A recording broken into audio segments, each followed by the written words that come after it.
6 বছরে হাঁটতে শিখেছিল সে, কিন্তু তারপর থেকে যেন হাঁটা ভুলেই গেছে। গত 24 বছর ধরে শুধু দৌড় আর দৌড়।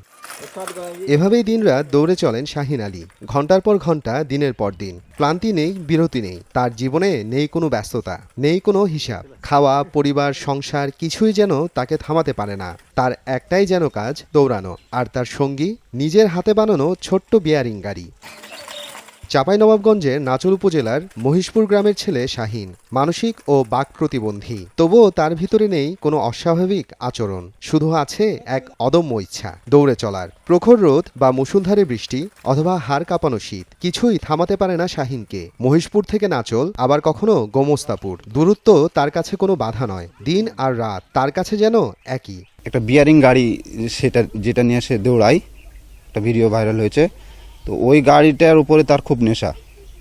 আপনি ওর কাছ থেকে 200, 500, 1000 টাকা যদি থাকে নিয়ে নেন, সমস্যা নাই, কিন্তু ওই গাড়িতে হাত দিলেই সমস্যা।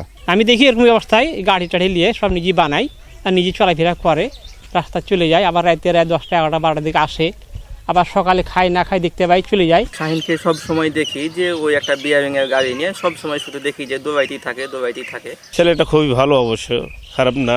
এমনি পাগলা টাইপের, ওরা পাগলাই বলতেই বোঝা যায় আর কি। ঠেলা গাড়ি আছে, নিজে গাড়ি ঘোড়ায়, ওই গাড়ি চালায় ঘোড়ায়। আর কাছে ওর কাছে 10 টাকা 5 টাকা যাই, যেরকম দেয়। চিকিৎসার মাধ্যমে ওষুধপাতি খেলে যদি ভালো হয়, এটা তো আমরা মূর্খ মানুষ, আমরা তো বলতে পারবো না। এটা সরাসরি ওরা ডাক্তারে দেখবে। বাড়িতে থাকলে ভাইয়েরা নিয়ে যে দুটা খাইতে দিলে ওই বাড়ি পড়ে থাকবে, কিন্তু বাড়ি ঘর তো কিছুই নেই।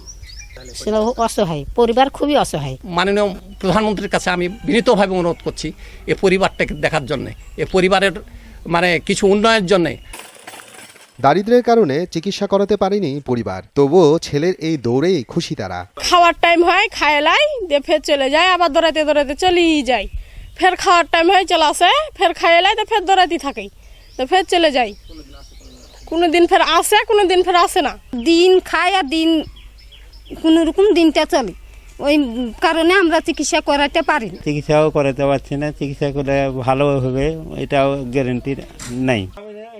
3 ভাইয়ের মধ্যে বড় শাহিন, বর্তমানে প্রতিবন্ধী ভাতা পাচ্ছেন তিনি। তবে স্থানীয় সমাজসেবা অধিদপ্তর বলছে আরও সহায়তার চেষ্টা করা হবে। সময় সংবাদ, চাঁপাইনবাবগঞ্জ।